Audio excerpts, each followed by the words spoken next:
Hey guys, and welcome back to the F45 corrective series. My name is Tharnosin, and today we're going to be looking at strengthening your core. So over the last few sessions we've been looking at strengthening and mobilizing our hips. The second piece of the puzzle that we want to focus on is now the core. So what we're going to do today is we're going to be doing a dead bug exercise, and that's going to involve just having a mat and some space against the wall. Let's get started. So the first exercise that we're going to go over is called the dead bug.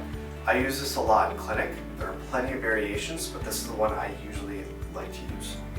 So we're going to start on our back, hands close to the wall, and you can use your hands in, there are different variations that utilize your hands up against the wall. I like to use a fist just in case you've got tight forearms or some issues with the wrists.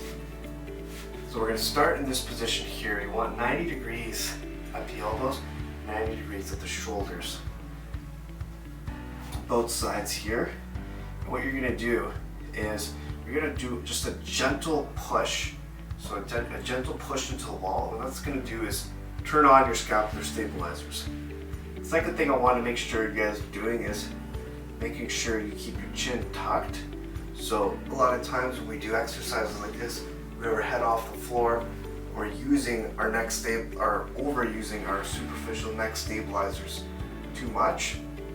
That's going to cause more issues. So what you need to do is almost rock the head back, bring it down so that you feel kind of a subtle stretch or an elongation of the spine, and you're going to be using more of the deep stabilizers in this position.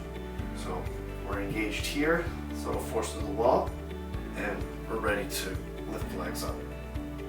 So the first thing, at least for me and for a lot of my patients, I know that they feel quite a bit of tension and activation into the hip flexors and quads. And by definition, that's not really what we want.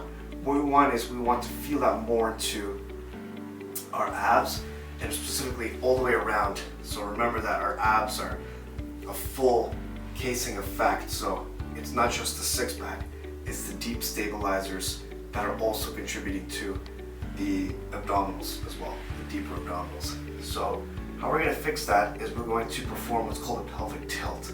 So you'll notice you have a little bit of a rounding in your back, the lordosis, and what we want to do is we want to try to posteriorly pelvic tilt, so almost rotate the hips back a little bit, and you'll notice that you can take that flattening out of your back, or the arch out of your back just a little bit, and flatten, and that will help shift some of the tension into your abs. So once you've got that, we can then restabilize as well. And you'll notice that the more and harder you push against the wall, the more difficult it is to keep that posterior pelvic tilt.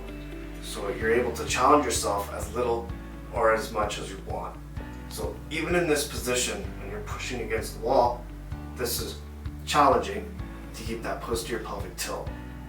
So I want you guys to work on that. That's the starting point. So I would say just hold for a minute and really focus on keeping that tilt. So now what we're going to do is the next progression of the exercise, which is going to be adding some movement. So a big thing here is we want to once again make sure that we keep and maintain that posterior pelvic tilt. So what we're going to do is we're going to keep our engagement, and we're going to very gently, leading with our heel, we're going to punch the heel out and drop the leg, and you want to do a very, very subtle hover tap, and then back up. What's going to end up happening is you might lose that engagement of that posterior pelvic tilt, so you might feel like your pelvis will almost just roll forward. So what we want to do is we want to ensure that that doesn't happen. That's why this exercise can be very challenging. So with keeping that lumbar spine on the ground, posterior pelvic tilt, slowly by punching the heel, and the big thing is you want to do a hover touch and back up.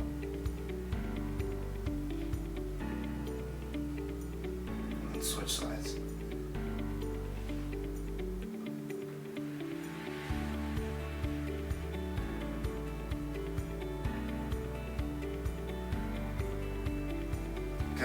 So I want you guys to try that. 3 sets, 8 per side. If that's too challenging, try dropping the reps down a little bit to 6 or whatever you feel more comfortable with.